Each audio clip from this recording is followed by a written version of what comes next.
ये बात उन दिनों की है जब मैं 9वीं कक्षा में पढ़ता था। तब मेरी उम्र 14 साल थी। पापा की रेलवे में नौकरी होने के कारण हमें सरकारी क्वार्टर्स मिला हुआ था। जगह छोटी थी, पर मुझे इस बात की ज्यादा खुशी थी कि अब मुझे खुद का एक छोटा कमरा मिल गया था, जहां से पूरा रेलवे का क्रिकेट ग्राउंड दिखता था।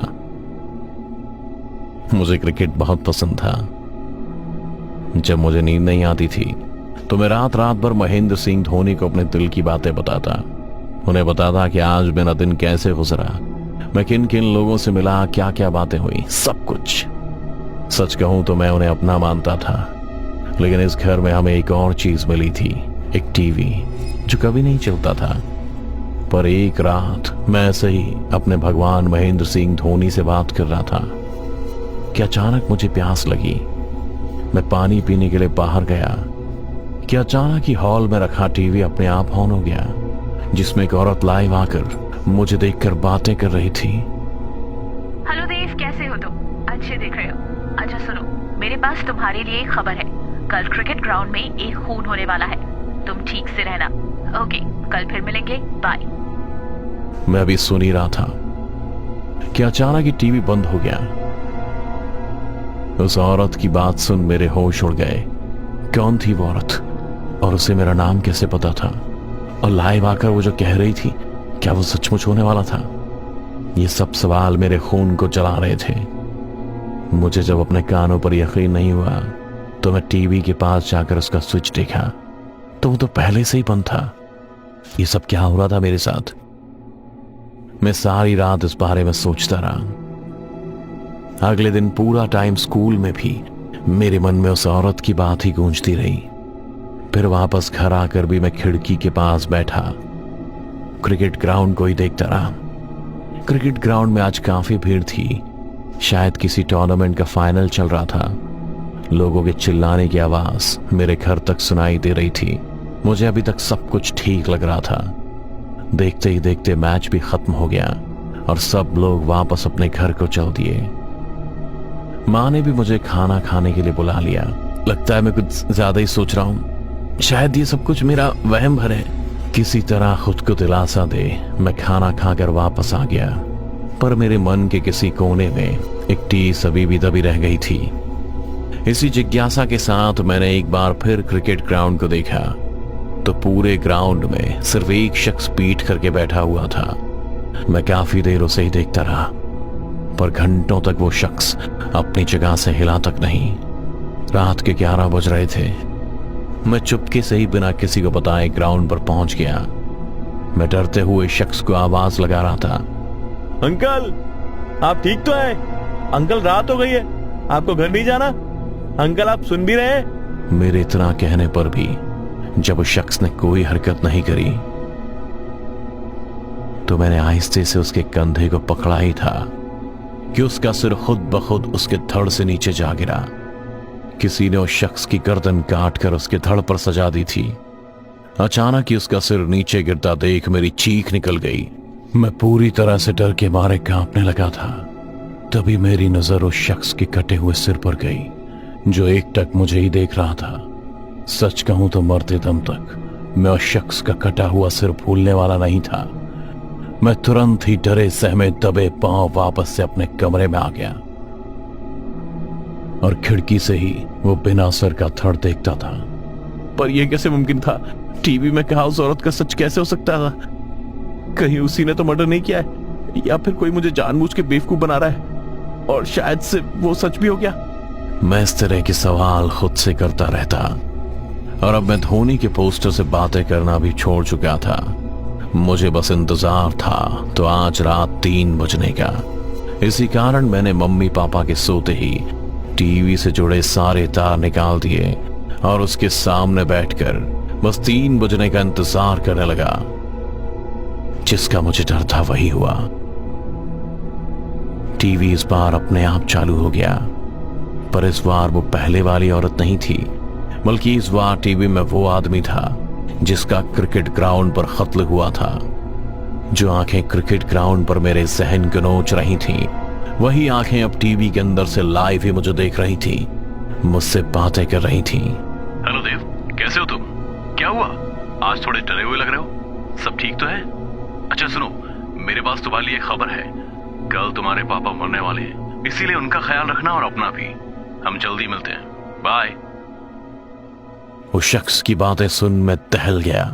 एक पल के लिए मुझे लगा जैसे मैं अभी भी क्रिकेट ग्राउंड पर हूं और उस शख्स का कटा हुआ सर मुझसे बातें कर रहा है। जब मुझे कुछ समझ नहीं आया तो मैं तुरंत मम्मी पापा के दरवाजे को पीटने लगा, जोर जोर से चिल्लाने लगा, पापा दरवाजा खोलो, मुझे डर लग रहा है। सब सो गए क्या? माँ, पापा? मुझे इस तरह से चीखते सुन मां ने दरवाजा खोलते ही मुझे गले लगा लिया। पापा भी मुझे बेचैन होते देख चिंता में आ गए थे। उन्होंने भी मेरे सिर पर हाथ फेरते हुए कहा, क्या हुआ बेटा, कोई बुरा सपना देखा क्या? चिंता मत करो, सब ठीक है। पापा की बातें सुन मुझे टीवी में बोलते उस शख्स की बातें याद आ गईं। मैं पापा को टीवी की ओर इशारा कर सब कुछ बताने ही जा रहा था कि तभी मैंने ध्यान दिया कि टीवी तो बंद है और उसकी सारी तारें तो मैंने खुद अपने हाथों से निकाली थीं। फिर भला एक 14 साल के बच्चे का कोई यकीन क्यों करता? यही सोचकर मेरे कांपते होठ चुप ही रह गए। माँ पापा को लगा कि मैंने टीवी में कोई डरावनी चीज देख ली है, जिस वजह से मैं बहुत डर गया हूं। मैं डर तो गया था, लेकिन आने वाले कल से उस रात मैं माँ पापा के साथ ही सोया और रात भर आंखें बंद कर यही दुआ करता रहा कि कल का सूरज ना निकले। लेकिन कल सूरज निकला भी और उसने अपना सफर पूरा कर रात की काली चादर भी ओढ़ ली। माँ पापा अभी तक क्यों नहीं आए? अब तक तो आ जाते थे। और मैंने जब सुबह ही बोला था कि मुझे आज दिन भर पापा के साथ रहना है, तो फिर माँ पापा काम पर चले गए। क्या एक दिन में मेरे लिए छुट्टी नहीं ले सकते थे? मेरी इस बात पर माँ ने कहा, देव मैं देख रही हूँ कल रात से ही तुम बहुत अजीब बर्ताव कर रहे हो। आखिर तुम्हें हो क्या गया है? अभी पिछले हफ्ते ही तो हम लोग वाटर पार्क गए थे और इस हफ्ते तुम्हें फिर से घूमने जाना है। बहुत हो गया अब तुम्हारा। लगता है तुम देर रात तक बहुत टीवी देखते हो। अब बस, और नहीं, अब ये सब कुछ बंद, समझे? कि अचानक ही माँ का फोन बजने लगा। माँ के फोन उठाते ही मैं उनके चेहरे का रंग बदला साफ देख सकता था। बात खत्म होते ही माँ की आंखें नम हो गईं, फिर टप टप कर सैकड़ों आंसू गिरने लगे। अब उनके हाथ पांव कांपने लगे थे। माँ के हाव भाव बदलते देख मेरे अंदर भी डर का सैलाब उमड़ पड़ा था। माँ तुम कुछ बोलती क्यों नहीं हो? माँ कुछ तो बोलो। माँ पापा ठीक तो है? मैं माँ को झकझोरते हुए उनसे पापा के बारे में पूछे जा रहा था, पर माँ ने मेरी किसी भी बात का कोई जवाब नहीं दिया। बस मेरे सर पर प्यार से हाथ फेरती हुई बोली, बेटा तुम घर पर ही रहना, मैं कुछ देर में आती हूँ, सब ठीक हो जाएगा और घबराना नहीं, मैं हूं ना। माँ ने मुझे बस इतना कहा और 2 कदम चली थी कि उन्हें पैरालिसिस का अटैक आ गया। रात भर अस्पताल के चक्कर काटने के बाद सुबह माँ वापस घर आई थी, पर पापा का अभी कुछ भी पता नहीं था। पैरालिसिस के अटैक के बाद माँ बस बोल सकती थी, लेकिन अब वो पूरी तरह से चलने में असमर्थ हो गई थी। मेरा पूरा घर अब सुनसान हो चुका था। मैं घर के कोने में गुमसुम सा बैठा रहता और माँ अपने कमरे में बिस्तर पर रोती रहती। अब न मुझे भूख लगती थी और ना प्यास। ऊपर से अभी तक पापा का कुछ अता पता नहीं था। पापा का पता लगाने का मेरे पास बस एक ही तरीका था, वो टीवी। देखते ही देखते कब रात के 3 बज गए मुझे पता ही नहीं चला। टीवी की तारें अभी भी टीवी से अलग थीं, मगर हर बार की तरह टीवी अपने आप ही ऑन हो गया। और इस बार जो मैंने देखा उसे देख मेरी आंखों से आंसू नहीं थम रहे थे। इस बार टीवी में लाइव मेरे पापा थे। हेलो मेरे बेटे देव, कैसे हो तुम? क्या हुआ, आज तुम इतना रो क्यों रहे हो? सब ठीक तो है? अच्छा सुनो, मेरे पास तुम्हारे लिए खबर है। कल हमारे घर के ठीक सामने वाले घर में 4 लोगों की मौत होने वाली है, इसलिए अपना और अपनी माँ का ख्याल रखना। हम जल्दी मिलते हैं, बाय। इतना कहकर टीवी बंद हो गया। टीवी के बंद होते ही मैं तुरंत ही छटपटाता हुआ पापा पापा करता टीवी को गले से लगा लिया था। नहीं पापा नहीं, आप कहाँ चले गए? हम सबको आपकी जरूरत है पापा, प्लीज लौट आओ ना। पापा आप सुन भी रहे हो? मैं आपको वापस बुला रहा हूँ पापा। पापा को बुलाता हुआ मैं टीवी को झकझोरने लगा। इस पर भी जब मेरा मन नहीं भरा तो मैंने टीवी को फोड़ दिया। माँ भी इतना शोर शराबा सुन नींद से जाग गई थी, पर मैंने उन्हें पड़ोसी का झगड़ा बताकर दोबारा सोने को कह दिया और खुद भी सोने चल दिया। अगली सुबह जब मैं नींद से उठा तो देखा टीवी वापस से पहले जैसा पड़ा हुआ है। उस पर खरोच का एक निशान नहीं था, पर अब मेरे अंदर एक जिद पैदा हो चुकी थी। मुझे अब किसी भी हाल में इस टीवी का राज जानना था। मेरे मन में अभी भी यह सवाल गूंज रहा था कि आखिर क्यों मरने के बाद लोग इस टीवी में लाइव आते हैं और कौन उन्हें बताता है कि अगली मौत किसकी होने वाली है।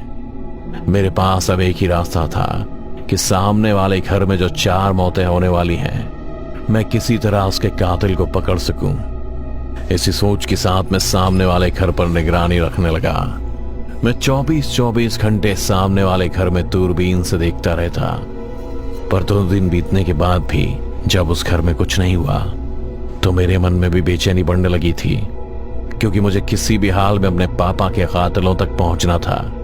इसीलिए अपने दिल पर पत्थर रख मैंने उस घर में चुपके से जाकर गैस लीक कर दी और किसी अनहोनी का इंतजार करने लगा।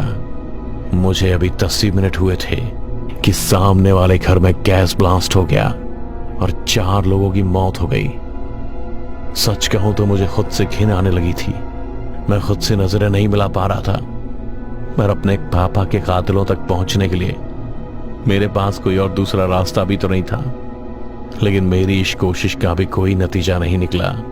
वो 4 लोग जो मेरी वजह से मारे गए थे, वो उसी रात 3 मुझे लाइव टीवी पर आए और उन्होंने मुझे अगले शिकार के बारे में बताया, लेकिन ये नहीं बताया कि वो लोग टीवी में लाइव क्यों आते हैं। पर मैंने जिद नहीं छोड़ी थी। जैसा कि अब तक चलता आ रहा था, उन 4 लोगों ने भी मुझे अगले शख्स के बारे में बताया जिसकी मौत होने वाली थी, और इस बार भी उसे मैंने ही अपने हाथों से मारा। फिर उसके बाद किसी और, उसके बाद एक और को, फिर एक और। ऐसे ही अब मैं रोज रात को 3 बजे लाइव न्यूज देखता और रोज एक कत्ल को अंजाम देता हूं। जो लोग मेरी ये कहानी देख रहे हैं वो लोग शायद मुझे पागल कहेंगे, या फिर उनके लिए मैं एक साइको या सीरियल किलर हूं। पर सच तो ये है कि मैं रोज रात को 3 बजे लाइव टीवी देखता हूं और बताए गए हर शिकार, हर हादसे को खुद अंजाम देता हूं। आज मेरी उम्र 34 साल है। अब तक मैं सैकड़ों खून कर चुका हूं। अनगिनत हादसों को अपने हाथों से प्लान किया है मैंने, और न जाने कितने शहर बदले हैं, पर हर शहर में मैं अपनी माँ और टीवी को साथ लिए घूमता हूं, क्योंकि मेरा मानना है कि जो होना है वो होकर रहता है। जिस तरह पापा को मरना था वो मर गए। अब मैं समझता हूं कि मैं तो बस एक जरिया हूं आपकी मौत का, जैसे मेरा टीवी मेरे सीरियल किलर बनने की एक वजह भर है। तो खबरदार रहना, कहीं अगली खबर आपकी ना हो, और अगर हुई तो हम और आप जल्दी मिलेंगे। तब तक अपना ख्याल रखिए। बाय।